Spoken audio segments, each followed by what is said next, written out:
Hindi pa rin natatapos ang bangayan sa pagitan ni incoming President Duterte at Senator-elect Laila de Lima.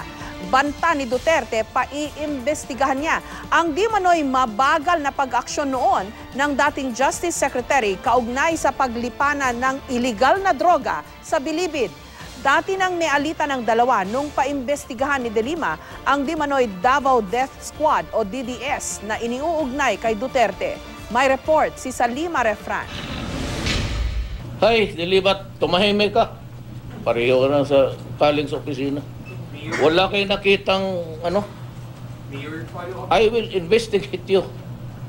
Then I will file charges against you. Do not pick a fight with me. You will lose. Ito ang reaksyon ni incoming President Rodrigo Duterte sa pahayag ni Senator-elect Laila de Lima na siya raw ang magsisilbing watchdog sa Senado laban sa mga polisiyang labag sa karapatang pantao. Sa presko ni Duterte kanina madaling araw, binalikan niya si de Lima at isinisi sa dating Justice Secretary ang paglipana ng iligal na droga sa New Bilibid Prison. Ang NBP ay nasa ilalim ng DOJ. Ani Duterte, huli na raw ng aksyonan ito ni de Lima. Sabi ko sa kanya, hoy, Iha, huwag mo ako masyadong pakialaman sa bunganga ko.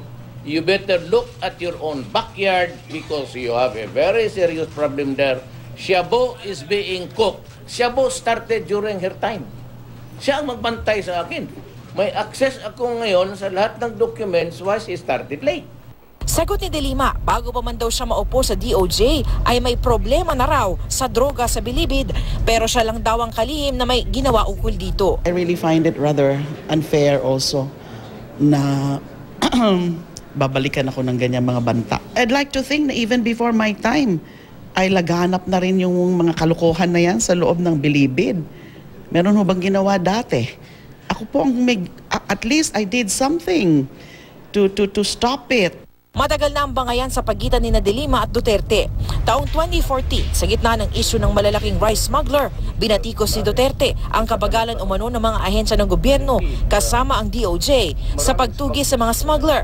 At nang humarap sa Senate hearing kung saan naroon din si de Lima, sinabi ni Duterte na papatayin niya raw ang di umano'y rice smuggler na si Davidson Bangayan kung mapadpad ito sa Davao City. If this guy would go to Davao and start to unload, at nakakita ko nandyan siya, you must be in the commission we grant. I will gladly kiss him. Pinuna agad ni de Lima ang pahayag ni Duterte. Don't just kill.